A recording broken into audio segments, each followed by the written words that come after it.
வணக்கம் மக்களே. நம்மள எதிர்பார்த்த மாதிரி பிக் பாஸ்க்கான மூணாவது ப்ரோமோ வந்துட்டு இந்த ப்ரோமோல பாத்தீங்கன்னா வீட்டுக்குள்ள விஜே பார்வதி அவர்கள் ஓன்னு ஒப்பாரி வச்சுட்டு இருக்காங்க. இதை பார்க்கும்போது எனக்கு கொஞ்சம் நிம்மதியா இருக்கு. என்ன ப்ரோ சொல்ற, ஒருத்தவங்க அழுதுட்டு இருக்காங்க, உனக்கு நிம்மதியா இருக்கு அப்படின்னு கேட்டீங்கன்னா எஸ். எனக்கு இன்னைக்கு விஜே பார்வதி எத்தனை தடவை அழுதாலும் எனக்கு சிரிப்பா தான் இருக்கும். ஏன்னா வீட்டுக்குள்ள அவ்வளோ அட்ராசிட்டிஸ் பண்ணிட்டு இருக்காங்க. பிக் பாஸ் வந்து கொஞ்சோண்டு பவர் கொடுத்துட்டாரு ப்ரோ. கியூசி ஆகிய ரெண்டு பேருக்கும், யாருக்கு, விஜே பாருக்கும் நம்ம திவாகர் ரெண்டு பேருக்கும் சொத்தோட பவர் கொடுத்துட்டாரு. கியூசியா இருக்க நீங்க ரெண்டு பேரும் வந்து இந்த வீட்டுக்குள்ள எப்படி வேணா கியூசி பண்ணலாம், என்ன வேணா ஸ்ட்ராட்டஜி யூஸ் பண்ணுங்க, என்ன வேணா பண்ணிக்கலாம். அது மட்டும் இல்லாம நீங்க விருப்பப்படுற நேரம் கியூசி பண்ணலாம், விருப்பப்படலனா அவுட்னு சொல்லி ஒரு போர்டு வச்சுட்டு நீங்க பாட்டு ஜாலியா சுத்தலாம்.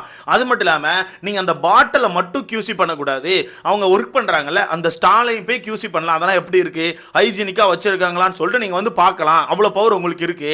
அது மட்டும் இல்லாம வீட்டில் உங்களுக்கு என்ன கேட்டாலும் அவங்க சமைச்சு கொடுக்கணும். டீ காஃபி என்ன மாதிரி விஷயங்கள் நீங்க கேட்டாலும் பிக் பாஸ் ஹவுஸ்மேட்ஸ் வந்து போய் சமைச்சு உங்களுக்கு கொடுக்கணும். இதெல்லாம் உங்களுக்கான பவர்னு சொல்லிட்டு பிக் பாஸ் ஏகப்பட்ட ரூல்ஸை புதுசாக மாத்திட்டார். இது எதுக்கு மாத்திருக்காருன்னா வீட்டுக்குள்ள நேற்று வந்து டாஸ்க் ஒரு மாதிரி மட்டமா கொண்டு போயிட்டானு, ஒரு பெருசா ஹைப் இல்லை, ஒரு சண்டை இல்லை, எதுவுமே இல்லை. அதனால இந்த ரெண்டு தற்கொலையும் ஏற்றி விட்டா இந்த ரெண்டு தற்கொலையும் தலகால் புரியாம ஆடும். அதை வச்சு நம்ம கண்டிப்பா கண்டென்ட் வரும்னு சொல்லிட்டு பிக் பாஸ் ஏற்றி விட்டாப்ல. ஏற்றி விட்ட நேரத்துல இருந்து நானும் பார்த்துட்டு இருக்கேன் லைவ்ல, தலைகீழ நிக்குது. முக்கியமா அந்த தண்ணி பழம்லாம் சொல்லணும், சரியான எச்ச பழமா இருக்குது. அவங்க கையை நீட்டிட்டு கையை அமுக்க சொல்லுவாங்க. யாரெல்லாம் கையை அமுக்கணுமா தெரியுமா? ஒரு சைடு அரோராவா, இன்னொரு சைடு சுபிக்ஷாவா, தலை அமுக்கிறதுக்கு வியானாவா, அப்புறம் ஊட்டி விடுறதுக்கு ஒரு பொண்ணா. இவருக்கு பொண்ணுகள் தான் வந்து அமுக்கணுமா. அப்படியே இந்த பக்கம் பார்த்தா நம்ம விஜே பார்வதி அவங்களும் பசியை தீர்த்துக்கிறாங்க, கடுமையா பசியை தீர்த்துக்கிறாங்க. ஏன்னா நேற்று சொல்லிட்டு இருந்தாங்களா பசிக்குன்னு சொல்லிட்டு, அந்த பசியை தீர்த்துக்கிட்டாங்க போல. தான் வீட்டில் சாப்பிடல, அதை சொன்னேன், வேற எதுவும் மீன் பண்ணி சொல்ல. அவங்களும் கலர் கலரா எனக்கு மேகி செஞ்சு கொடு, எனக்கு முட்டை சோறு செஞ்சு கொடுன்னு சொல்லிட்டு எல்லாம் கலர் கலரா சாப்பிட்டுட்டு அவங்களும் கையை நீட்டிக்கிட்டு கையமுக்கு காலமுக்கு தலையமுக்கு நீட்டு இருக்காப்ல. இதுக்கிடையில கூச்சமே இல்லாமல் நம்ம காமு மாமா வந்து கால் அமைக்கி விடுறது என்ன, கழுத்து அமைக்கி விடுறது என்ன, தலை அமைக்கி விடுறது என்ன, இந்த மாதிரி கேவலமான வேலைகளை வீட்டுக்குள்ள பார்த்துட்டு இருக்காங்க. பிக் பாஸ் இவ்வளோலாம் பண்ண சொன்னாரான்னு கேட்டால் எனக்கு தெரிஞ்சு தெரில. இந்த இடத்துல எஃப்ஜே மட்டும்தான், நீ என்ன இளவையும் பண்ணு, நீ கியூசி, நான் கொடுக்குற பொருளுக்கு தான் நீ வந்து கியூசி பண்ணணும், நீ எனக்கு வந்து கியூசி பண்ணக்கூடாதுன்னு சொல்லிட்டு எஃப்ஜே மட்டும் தான் ஒரு ஸ்டாண்ட் எடுத்து வீட்டுக்குள்ள நிற்காப்ல.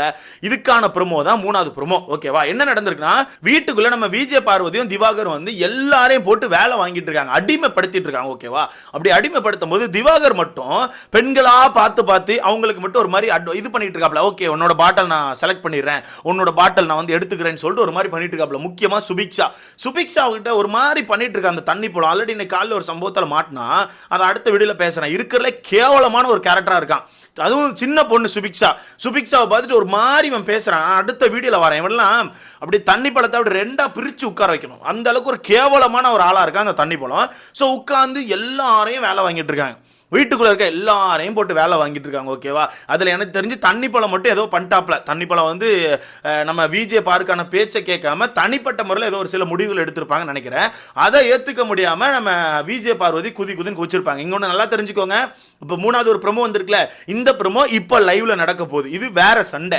ரெண்டாவது ப்ரோமோன்னு பார்த்துருப்பீங்களா, நைட் அந்த டேபிளுக்கு எல்லாம் தள்ளி அப்புறம் ஓன் ஒப்பாரி வச்சு நம்ம திவாகரும் அவங்களும் மாற்றி அடிச்சுக்கிட்டாங்களா, அது வேற சண்டை. அது நைட்டு நடக்கும். இது இன்னும் கொஞ்ச நேரத்தில் நடந்துடும். இந்த மூணாவது ப்ரோமோ வந்து லைவ்ல இப்போ கொஞ்ச நேரத்தில் வந்துடும். இதில் நம்ம விஜே பார் வந்து ரொம்ப எல்லையை மீறி தான் போயிட்டு இருக்காங்க.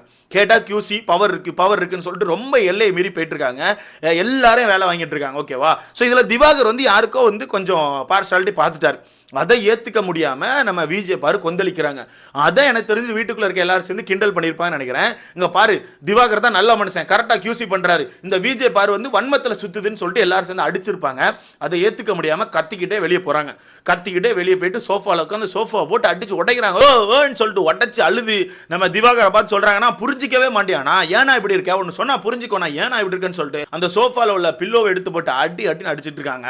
அடிச்சுக்கிட்டு இருக்கும் போதே இவர் என்ன நடக்குன்னே தெரியாமல் பார்த்துட்டு இருக்காரு. நான் என்னப்பா செஞ்சேன், ரெண்டு பேரும் சேர்ந்தானே பண்ணோம், என்னப்பா இது அப்படின்ற மாதிரி பார்த்துட்டு இருக்காப்ல. பார்த்துட்டு இருக்கும்போது திருப்பி அப்படியே கட் பண்ணி இந்த பக்கம் கொண்டு வந்தீங்கன்னா அவங்களுக்கான டேபிளில் உட்காந்துருக்காங்க. நம்ம சுபிக்ஷா அவர்கள் சாப்பாடோட நிற்பாங்க, அவங்க சாப்பாடு ஊட்டி விடுவாங்க சுபிக்ஷா. அப்போ ஆப்போசிட்ல பசியை தீக்க வந்த சரி நம்ம காமு மாமா ஆப்போசிட்ல நின்று இருக்காப்ல, பக்கத்தில் நம்ம திவாகர் இப்படி உட்காந்துருக்காப்ல. நம்ம காமு மாமாட்ட விஜே பார்வதி சொல்றாங்க, நான் என்னோட கேமா தான் நான் ஆடுறேன், இந்த வீட்டில் நான் யாரை நம்பி இல்லை, சரியா, நான் என்னோட கேமை மட்டும் தான் ஆடிட்டு இருக்கேன்னு சொல்லிட்டு பயங்கரமா டைலாக் விடுறாங்க. விட்டுட்டு இருக்கும் போதே கடைசியாக இன்னொரு டைலாக் சொல்றாங்க டே ஒன்ல இருந்து என்ன மட்டுமே எல்லாரும் இது பண்ணிட்டு இருக்காங்க. நான் என்ன தப்பு பண்ணேன்? டே ஒன்ல இருந்து எல்லாரும் என்ன மட்டும் இது பண்றாங்கன்னு சொல்லிட்டு ஒரு கார்னரிங் கேமை போடுறாங்க. ஓகேவா? நீங்க இந்த வீட்டுக்குள்ள கியூசிக்கு ஒரு பவர் கிடைச்சோன்னே தலைகீழ நின்று ஆடுவீங்க, எல்லா இளவையும் பண்ணுவீங்க. ஆனா உங்களுக்கு ஆப்போசிட்ல வீட்டுக்குள்ள 2 பேர் கிண்டல் பண்ணிட்டாலோ இல்ல பேசிட்டாலோ அதை ஏத்துக்க முடியாம கார்னர் பாரிஸ் கார்னர் சொல்லிட்டு போய் உட்கார்ந்துட்டு ஒரு கேம் ஆடுவீங்க. கேவலமா இல்ல? விஜய் பார், இது ஒரு கேவலமான கேமா தர்றது, ஒரு கேவலமான ஸ்ட்ராட்டஜி. இதெல்லாம் கிளிக் ஆகாது. இது மட்டமான ஸ்ட்ராட்டஜி. உட்காந்துட்டு என்ன மட்டும் எல்லாம் கார்னர் பண்றாங்க. நான் என்ன பண்ணேன்? அழுதுட்டு இருக்காங்க. அப்ப அந்த வீட்டுக்குள்ள எல்லாரையும் போட்டு இந்த பாடுபடுத்துறீங்க. அப்ப எப்படி இருக்கும்? அவங்களெல்லாம் நீங்க வேலை தான் வாங்கணும், அடிமைப்படுத்தக்கூடாது. எல்லாரையும் பிடிச்சி அதை சமைச்சு வாயில ஊட்டு. நீ அங்க ஒன்றும் ஜூஸ் அடைக்க வேண்டாம், இங்க வா, வந்து எனக்கு கால் அமுக்கு கை அமுக்கு. எனக்கு புரியல, நீங்க கியூசி ஆஃபீஸரா இல்லை வேற எதுமா? கன்றாவி இருக்கிற எல்லா அளவு கேவல வேலையும் பார்ப்பாங்களாம். ஆனா ஆப்போசிட்ல யாராவது ஏதாவது ஒன்று சொல்லிட்டா அவங்களால ஏத்துக்க முடியாம உடனே கார்னர் பாரிஸ் கார்னர் போய் உட்காந்துப்பாங்களாம். மட்டமான கேமை போட்டுட்டு வாய் மட்டும்தான் நண்பர்களே. நான் சொல்றேன், சிம்பிளா சொல்லிட்டா, விஜய் பாரு அப்படிங்கிற ஒரு கேரக்டருக்கு வாய் மட்டும்தான். ஆப்போசிட்ல யாராச்சும் கொஞ்சம் எதிர்த்து பேச ஆரம்பிச்சிட்டா கூட பேச தெரியாது, உடனே நடந்து போயிடுவாங்க, இல்லாட்டினா அழ ஆரம்பிச்சிருவாங்க. என்ன மட்டும் கார்னர் பண்றாங்கன்னு சொல்லிட்டு ஒரு விஷயத்த பண்ணிடுவாங்க. ஆனா இந்த வீட்டுக்குள்ள அவங்க எல்லாரையுமே என்ன வேணா பண்ணலாம். இந்த வீட்டுக்குள்ள எல்லாரும் என்ன வேணா பண்ணலாம், என்ன வேணா பேசலாம், எப்படி வேணா நடத்தலாம், எப்படி வேணா மட்டமா கொண்டு போகலாம். ஆனா அவங்களுக்கு ஆப்போசிட்ல 2 பேர் பேசிட்டா கார்னர் பாரிஸ் கார்னர் தான். உடனே முக்கில் போய் உட்காந்துப்பாங்க. ஒரு மட்டமான கேம் இது. ஆக்சுவலாக பிக் பாஸ்க்கான பிளான் ப்ரோ, ரொம்ப தெளிவான பிளான். ஆனால் அது தெரியாமல் இந்த தண்ணி பழமும் விஜய் பார்வதி மாட்டிக்கிட்டாங்க.